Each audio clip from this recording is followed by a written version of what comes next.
the spectrum is habitual escapism, like you're saying, the hemorrhaging, to purposeful, conscious escape. We all escape. It's a natural part of life. There's nothing wrong with that. But to be able to manage it, be aware of it, balance it, control it, manage it, then you're managing your energy as well. And we're all running around sick and tired and wondering why. Yet we're binge eating, binge drinking, binge watching, binge shopping, doing all of these things, trying to make ourselves feel better and reach this ideal mental state that none of those things in excess and abuse are going to get us there. So, for me, when I say binging sober, the sober is a lack of intoxication from any of these unhealthy, mind-numbing things that you may lean on. And it's different for all of us, and those things impact all of us differently. So it's a very, individualized idea. Are you or someone you know struggling with sobriety? Then stick around, because in this episode of the Mental Health Toolbox, we are talking with Colleen Ryan-Hensley, who is a 10-year Navy veteran, mental health advocate, and mental health toughness expert, founder of #Binging Sober, a rewards-based system that enables people to develop steps, habits, and beliefs that impact their vitality. Colleen shares the process that she has used to thrive with depression, alcohol abuse, and post-traumatic stress. So let's go. You can learn more about Colleen's work by visiting her site, bingingsober.com. I'll be sure to link up to all of the resources in the description as usual. Hey, if you're getting value from this content and you haven't done so already, be sure to like this video and subscribe to the MHT YouTube channel. You can also visit the MHT podcast on Apple Podcasts or wherever podcasts are found. If you leave a review on Apple Podcasts, it does help to grow the channel and reach more people. If you haven't done so already, be sure to subscribe to the MHT newsletter. That way you don't miss out on any new content as it's released, and I have some freebies waiting for you there as my way to say thank you.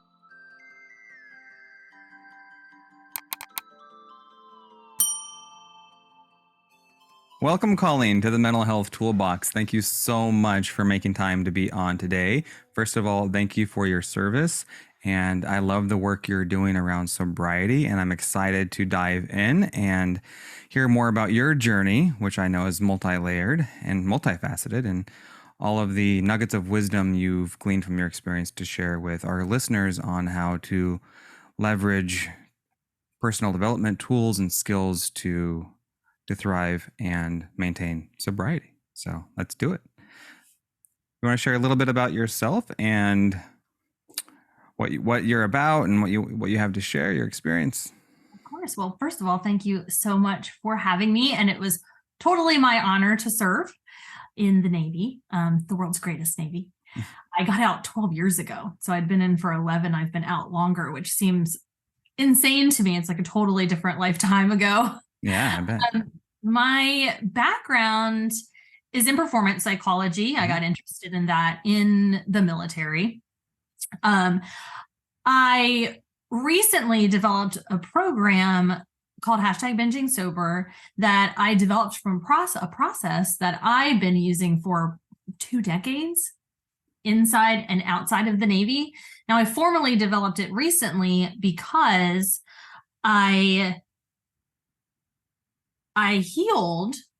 I'm a huge mental health advocate and buried a trauma for 15 years. And so I really have made it my mission to redefine what we consider mental toughness as a society. Because in my story, my mental toughness that I totally latched onto before the military and during the military really stood in the way of my healing. So, I mean, that's really, the kind of the basis of why I'm here to talk to you. Oh, I appreciate that. And I imagine that's not a unique experience, is learning how to contain your feelings in order to assimilate to that lifestyle. I never served, so I'm speaking, of course, as a noob, but I really have no personal experience in serving, but I do hear that a lot with people I've interviewed and people I have known personally who have served, is that it is a process learning to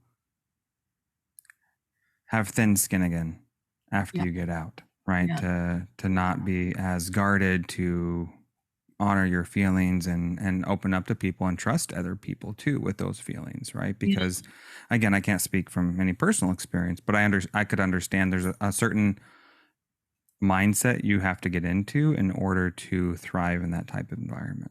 It's mission first. I mean, you're really not thinking about yourself. But for me, it started before that. I was depressed in my adolescence. My parents were divorced or getting divorced. So it was a pretty unhealthy environment at home for a while until my father, until they separated. That's actually when it got better.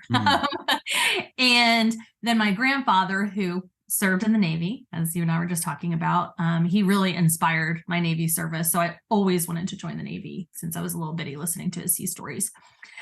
He passed unexpectedly. He was my main source of support and just comfort and just my male role model. So that was really difficult for me. That's really when I started burying things and using these unhealthy, mind-numbing substances and escapisms to start burying those feelings. When I joined the Navy at 21, that's when I felt mentally and physically ready. I mean, it was just kind of like the next step for me because, growing up in the 80s, nobody was talking about any of this. I didn't know what was, quote, wrong with me. There was nothing wrong, but I was being treated that way. My parents were worried, my school counselors were worried, all that, et cetera, et cetera.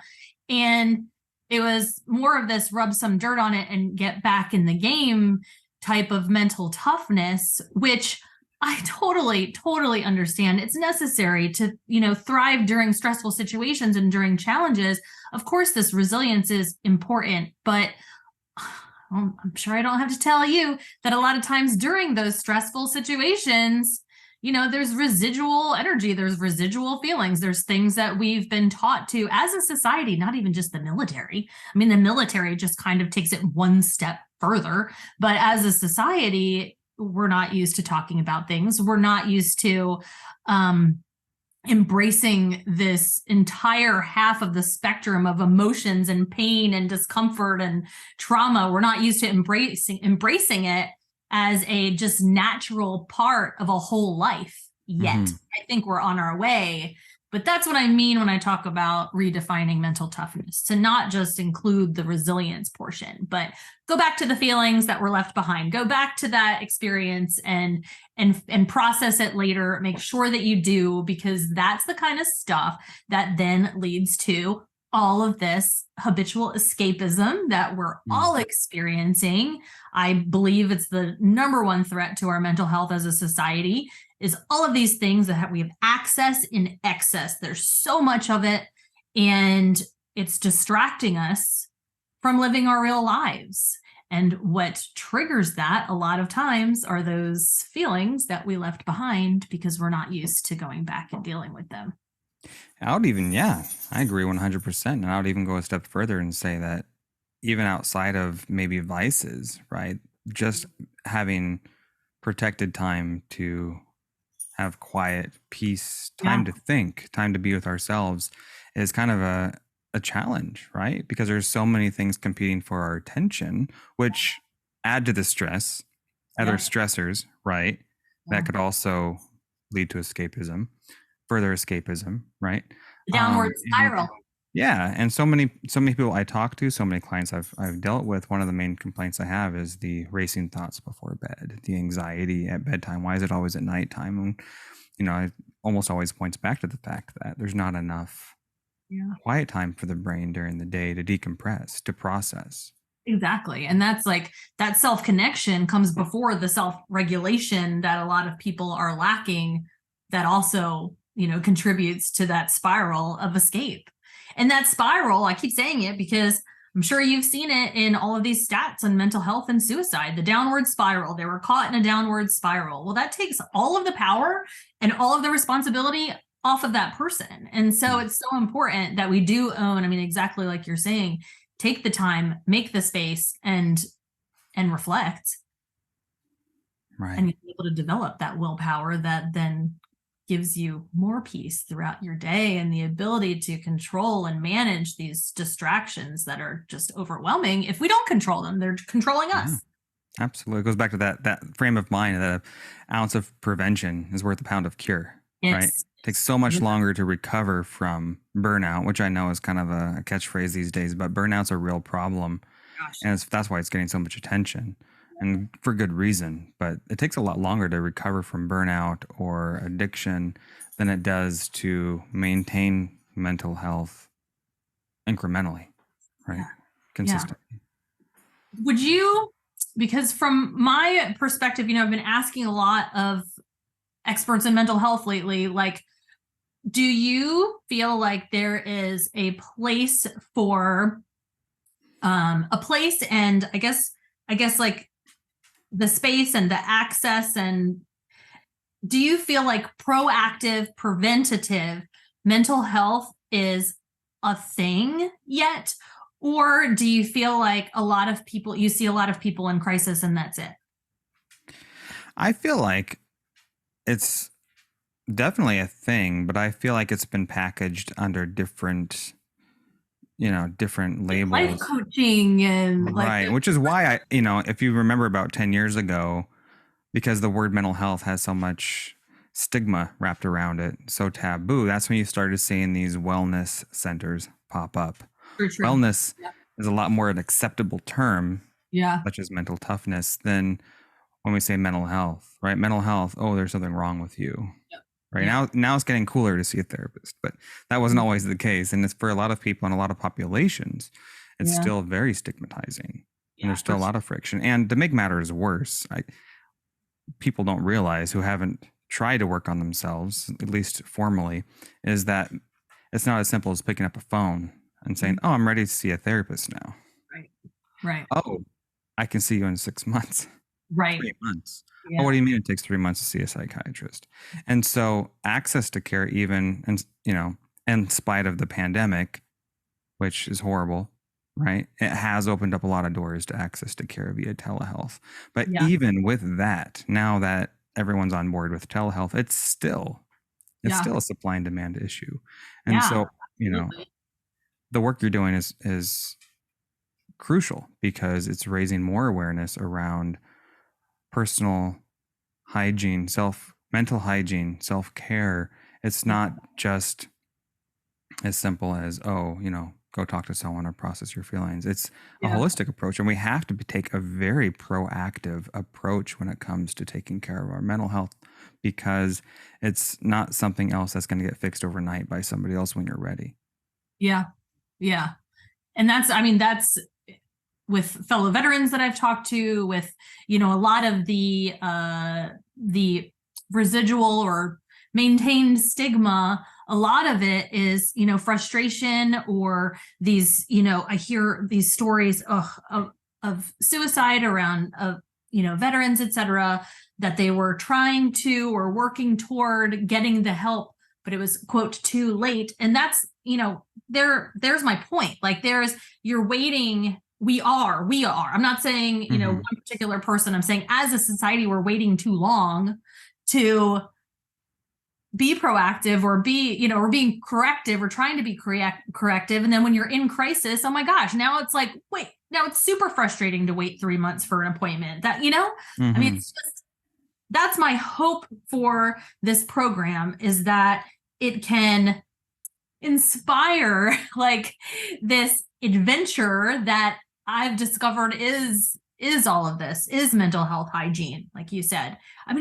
It's fascinating. It's just that we don't take the time to do it. And I know it's easy to say on like the other side of, my healing. It's a process. I'm still managing depression. I'm still managing PTS. Like, it's not something that goes away. It's just having those tools and peeling back layers, and going before the trauma, going before the depression, and understanding and connecting with yourself, like in such a way that resilience actually becomes almost less necessary, because you're in harmony, with the world. I know it's easy to say on this side of it, but I really want to inspire that with other people, that there's some work that you can do on your own while you're waiting for your first appointment. There's thought processes that you can interrupt, and simply turn off your television for, like you were saying, like turn it off for an hour earlier at night. I mean, there's so many different things, little easy things that we can do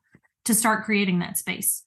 Absolutely. Systems and processes to keep ourselves accountable for our own mental health, right? On a micro scale, in counseling, we talk a lot about scaling, right? Goals, but we can scale personal self-care, right? And like you said, and have these rules we set up, right? Yeah. Maybe when I get up, one of my rules is I don't look at my phone for 45 minutes after I get up. I won't look at it. I'll have my coffee. Ideally, I'll do some stretches. I'll pet my dogs, who's right behind me. I don't know if you, Oliver. I saw. I have 4 of them, but they're passed out. He always makes his cameo in my videos. So he's my first obligation when I wake up before my kids get up. Do some stretches, pet the dog, have some moments of gratitude, right? Yep. Go out, maybe get a little fresh air. And this can all happen within 10 minutes. It doesn't take, yes, I see you. It doesn't take much work. It just takes forethought and rules, parameters, right? And so I won't pick up my phone and turn off Do Not Disturb until I've generally done that. Love that. And like you said, with other distractions, the TV, right? The phone, because whatever it is, like we had said, there's always something demanding our attention. And so we have to be on the offense, right? That's saying the best defense is a good offense, right? Exactly. When it comes to our mental health. And I know you have some very specific strategies, right? Around sobriety and how we can protect against addiction and further traumatization and stopping the hemorrhage of that spiral you were talking about and problems and stressors, or how we mitigate the stress and how we get to a place of maintaining our health. And so, but yeah, it doesn't have to be all or nothing, right? Life is a spectrum. Oh my gosh, exactly. And I love the Sober Curious movement. It's huge right now. It's gaining momentum every year. There's over 40 something million people estimated, involved in that are questioning their relationship with alcohol. Well, that's lovely. And that's a great place to start. That's a toxic escape. That's so accessible and so socially acceptable.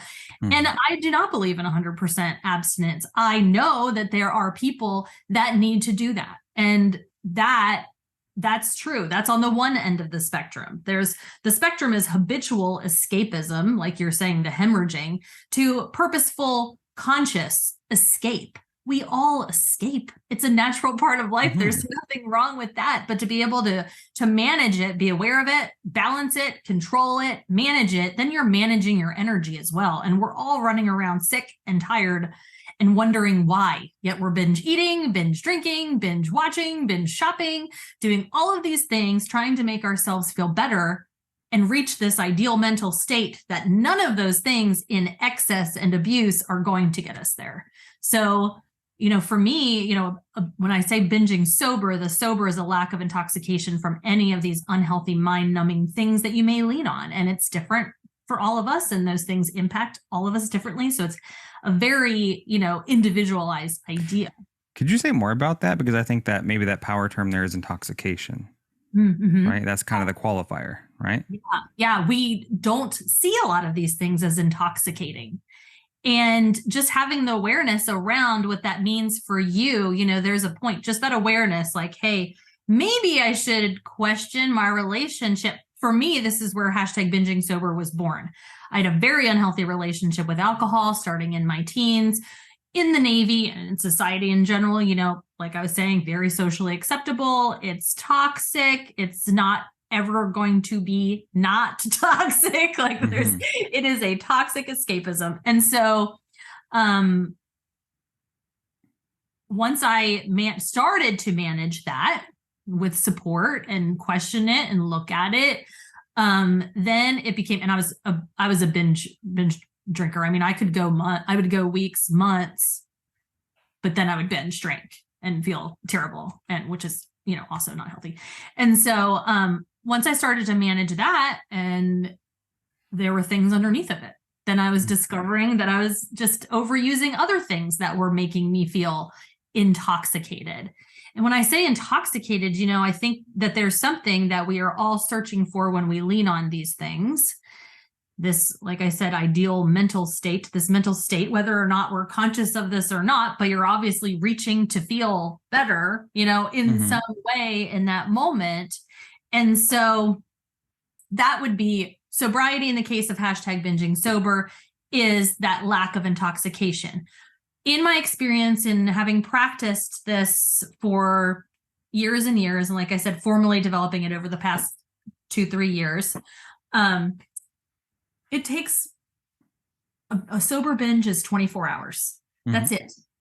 But it's a purposeful, conscious 24 hours where you're tracking one thing or multiple things, and you're connecting with yourself, taking that time in that space. So it's not just about doing it, but hey, how am I feeling not doing this? Or what can I do that would reverse the impact if I do decide to do this? And so you're really learning or gaining a keen awareness of how these things are truly impacting you as an individual, not, that what impacts you in one way could impact me in a totally different way. Absolutely. So stats and side effects and all of those things that you read about or learn about, those, take them with a grain of salt, because they could impact you in a totally different, worse way, So really learning yourself in a manner that, that helps you make more informed decisions, I love that. Absolutely. Because one thing we know is what gets measured gets improved, right? Small tweaks can lead to giant peaks in terms of insight and really become the levers that we know to pull. And we talk about this a lot in mental health, not just in sobriety and motivational interviewing and that kind of thing, but when it comes to coping skills, right? Yeah. If somebody wants to feel less anxious, well, a lot of the times that comes by taking an inventory of their thoughts, of their routine, of where their time is going. I know. It sounds like, it's not exactly Einstein stuff, right? But like you said, it's the putting our intention and our attention together and making a concerted effort to do the work, to slow down long enough to look at what's happening, to see what points of intervention there potentially are for future implications in terms of change, right? And what needs are being served and met, and how we can better meet those needs without unnecessary suffering. Yep, exactly. Right. And I think where a lot of us are so used to the unnecessary suffering that you think it's like just a part of life, when really it could be these things that are just available to us that we're leaning on, that in my experience are causing a lot of that unnecessary suffering. Yeah. When we talk about radical acceptance. Yeah. Hence we all have more control than we give ourselves credit for. Yeah. Absolutely. So when we talk about radical acceptance, we're not talking about accepting unnecessary suffering. We're talking about accepting the things that cannot be changed, right? There's a big difference. Yeah. Right? Avoidable suffering implies that we have some control in the outcome. Yes. We talk about attribution control, where you put your control, who you blame for what, and so there are so many things that we can control that, again, are illuminated when we take the time to inventory. Okay, what do I absolutely not have control over? You and I both know that's where we spend a lot of time in worry and anxiety and creating a lot of stress for ourselves, distress for ourselves. When we're thinking about these things we have absolutely no control over. And so a lot of this is just putting your awareness around, hey, I do have control over these things. Now, again, addiction being, a little bit different, obviously.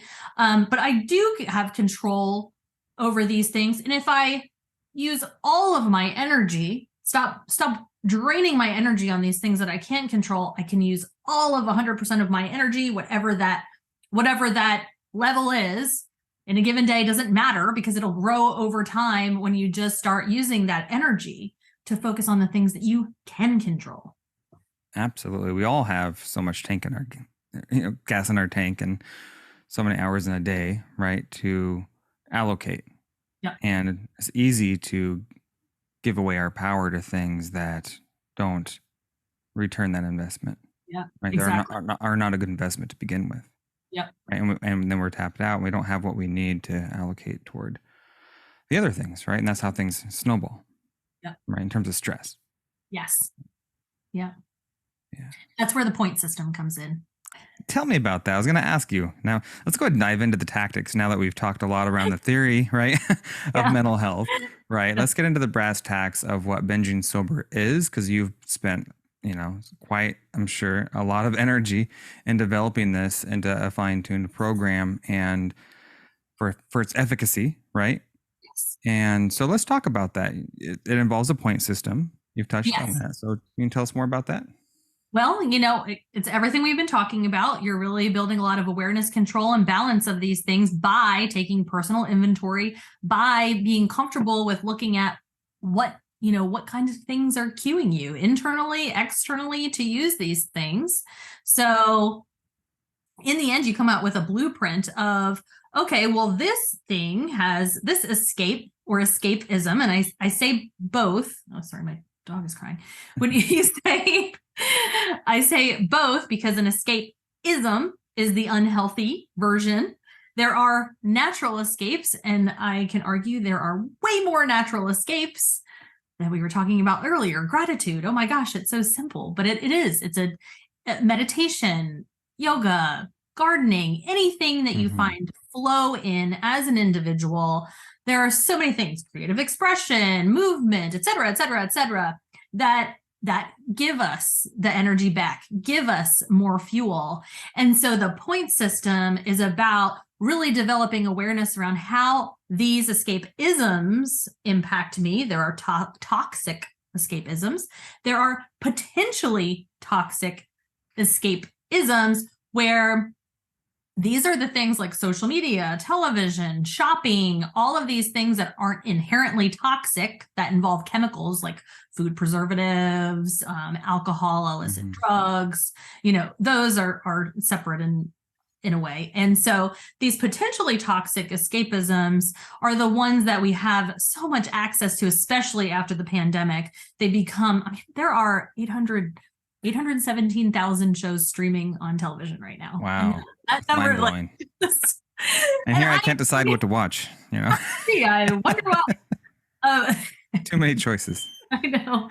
I remember being a kid, it's like, what's on Saturday morning cartoons? That's what you get. You better.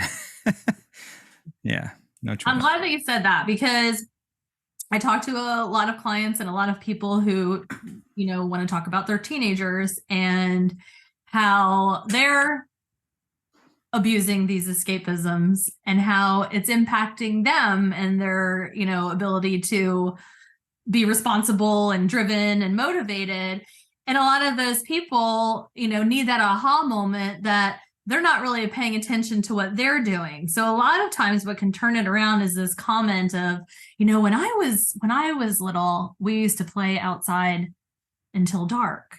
And then my mom would call me in and I say, okay, when's the last time you did that? Because that's exactly, all of us are doing it, and you're modeling that behavior for your child. Anyway, the point system, which is actually going to be released on February 1st, I've started releasing #binging sober in a community, a private community. So that's how, we're really, really fine tuning it, because this is a process I've used myself for a very long time.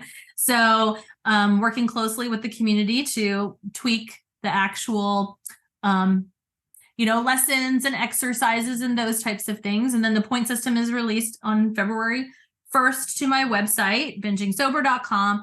And in the end, you come out with, like I said, a tailored blueprint for, hey, if you want to use this specific escapism, at least you'll know that these are things that there are other things that you can do to reverse the impact that it has on you. So it's really developing a recipe for living well, for having the energy that you truly want when you wake up in the morning. Because what a lot of people don't realize, that I found, is that the energy that you have when you wake up was created days and weeks and months and years before. Isn't that the truth? Yeah. And it's something that we can control for ourselves. It's just a matter of taking ownership of that. Yeah. I love that. So we talk about those as protective factors. mental health, talked a lot about, okay, and it's not always about focusing on what you want to stop, right? Yes. What you want to do less of. Turn your Yeah. attention to what you want to do more of, the type of person, lifestyle you want, the way you want to feel, and focus on the things that speak to that. And then over time, at least in my experience, you will desire the other things less as it becomes incongruent, as it becomes oppositional Yes. for the change you're experiencing, the positive change. That was the process of hashtag binging sober for me. So I started it in the Navy because I was on a ship. So I would go out to sea for 3 days, 7 days, weeks, months, whatever. Now I know that that's very dramatic and that all of us can't just hop on a boat and get out, go out to sea. But mind you, I was locked inside of the ship a lot because we were in a combat zone. So I'm locked, in a ship. It wasn't like I was able to experience the peace and serenity of the ocean, which I was sometimes. But I noticed when I got home, when I was on land, that I would go back to abusing alcohol, etc. Thankfully, not while I was traveling, but when I was home. And so I started noticing this drastic, it sounds so silly, but I was in my 20s. So let's excuse young Colleen who it's like, oh my gosh, there's a huge difference in my quality of life, my clarity of thinking, like what is happening? Well, I didn't have access to really any of those things that I was using to, escape, whatever. And so following my time in the Navy, when I got out, I noticed that I was missing time at sea for that reason. So I started pretending. I started, hey, I'm just going to pretend like I'm out to sea and do what is now a sober binge for me. And so over time, what happens, and this is 100% my faith in the program, is exactly what you just said. Over time, now I want to escape to the clarity and to the calm and to the peace that comes from a lack of intoxication, not that comes from the intoxication, which is what I was doing prior to that, and where habitual escapism puts all of us is in that intoxicated state. I love it. So it's honoring the benefits of sobriety, how you feel, and it's also kind of that as if, right? Mentality, right? Yeah. If you want to be something, or if you want to acknowledge something, get in that mental state of what that's like, right? Yeah. Become that person. Exactly. Yeah, I love that. And little hacks, life hacks like that, I believe are very important, right? Because we have to sometimes trick our mind into not acknowledging the a lot of it's trickery at first. buffet of opportunities before us, and kind of getting a little narrow-minded in some sense on the things that we actually want, or the things that are in our best interest. Yeah. I like that. So binging sober, when you said a community, is this, when you say private community, is this like a pilot program, or is it like a private Facebook? We're on a Facebook private group right now. People can join by going to bingingsober.com. I thought so. Yeah. And following along on Instagram. That's important. That's where we're, dropping the hashtag and creating the movement on Instagram and Facebook, or we'll be on TikTok in a couple of weeks when the point system launches in February. Wonderful. So I will, of course, drop in the show notes the website where people can sign up, and the Instagram, and that way everyone can get on board with the binge sober movement, right? Thank you. Yeah. And I really appreciate mental health around, and get people to be excited to go talk to a therapist. Yes. And so I'm excited to learn more about your program and what you're doing, and I would love to have you back on down the road if you have any interest in updating us on the progress. And absolutely. Yeah. Excellent. Any other words of wisdom, any other nuggets that you feel would be helpful to anyone right now struggling with sobriety? Maybe they've tried the traditional 12-step model and it hasn't been effective. Maybe they're not comfortable, sharing in an AA group for whatever reason. Like, people have their reasons why they don't jump right into a 12-step program. What words of wisdom would you have for somebody in that position? First of all, just the acknowledgement is power right there. That, you're questioning your relationship with something is very, very powerful. So, I know a lot of us tend to think of just these really formal programs, but there are so many supportive systems out there on Instagram, on Facebook. Take them with a grain of salt, but if something is going to work for you and there's so many countless methods, then that's what matters. And so, all of these things, dare I say, whether they're evidence-based or not, if we can find the support and the inspiration to dip our toe in, try a sober binge for 24 hours, reflect on how that made you feel, and just start, peeling back the layers of the reasons why you are using that thing or abusing that thing. I'd say that is a fantastic place to start. But of course, I'm going to plug, professional mental health, and to be proactive and preventative about it. So when you have that acknowledgement, like, oh, I think this might be a challenge for me, that's when you do the search. That's when you start seeking the professional support as well. There are programs that you can do in the meantime, hashtag binging sober being one of them. But beyond that, please, if you are feeling, like you said, like this is it's actually impacting your ability to be a responsible, human, then that's definitely the signal to find more support. And it's out there. I appreciate that. Absolutely. Support is a spectrum, right? Recovery is a spectrum. Resources, I think, being real with yourself about what stage you're in, what you're willing to be open to, and what resources are available. Yeah. Absolutely. And your region, like I'm in the LA area, there's a hotline you can call any day of the week, SASH, right? Where they will link you right up to an inpatient or outpatient program. If you're not ready for something like that, you can get on board with an alcohol and drug counselor, right? Through Mental Health or wherever. And it's not, the expectation isn't that you white knuckle it and you have to stay sober. Right. There's no shaming. Yeah. Right. I think that's a pretty big misconception that stops a lot of people from going there. Yeah. That's the old medical model, is that we can't treat you for mental health until you're sober. That's not the way it is. It's harm reduction now. Yeah. It's harm reduction, and it's about acceptance and meeting people where they are in their recovery. And, when I work with clients, I try to express, it's not about the relapse and getting back on the wagon.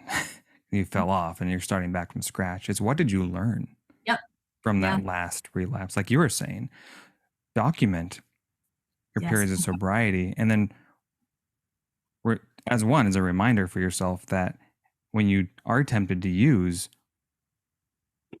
why?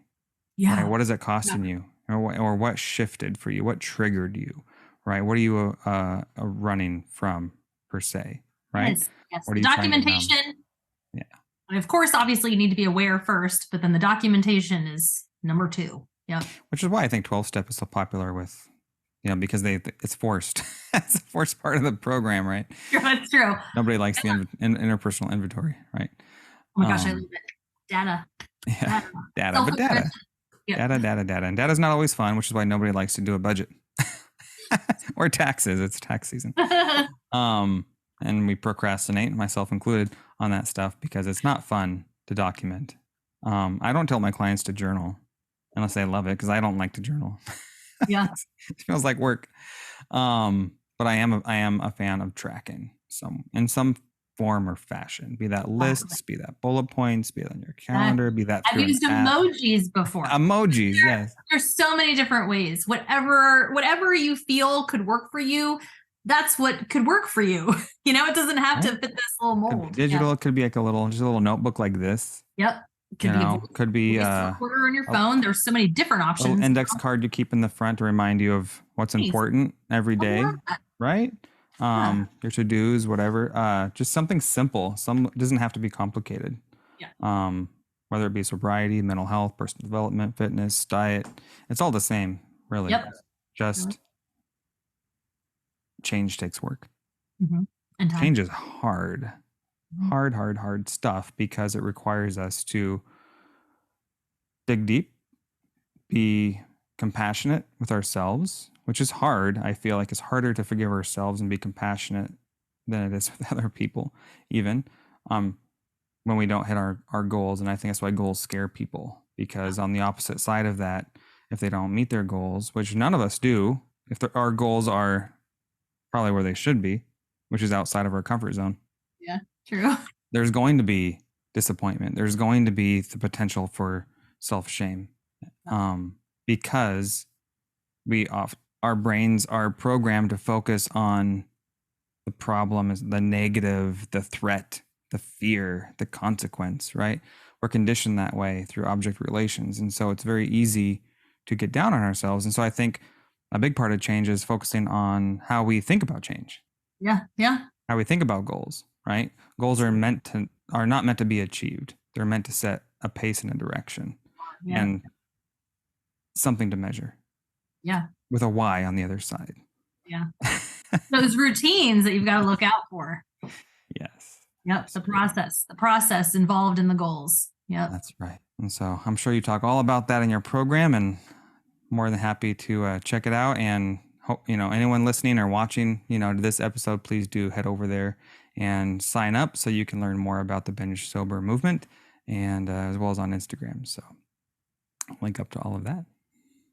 Well, thank you. Thank you for having me. Yes, my pleasure. Thank you for being on. I love the work you're doing, and would love to circle back and chat some more on how it's going. Absolutely. All right. And with that, I wish you a fantastic week. You too. And Happy New Year. Here we are. I know. I know. We're halfway through. Right? I know. How about that? Thank you so much. All right. Thank you so much, Colleen. Appreciate you. Bye. Bye-bye. Well, there you have it. Another tool to help you thrive. Until next time, make good things happen. Bye-bye.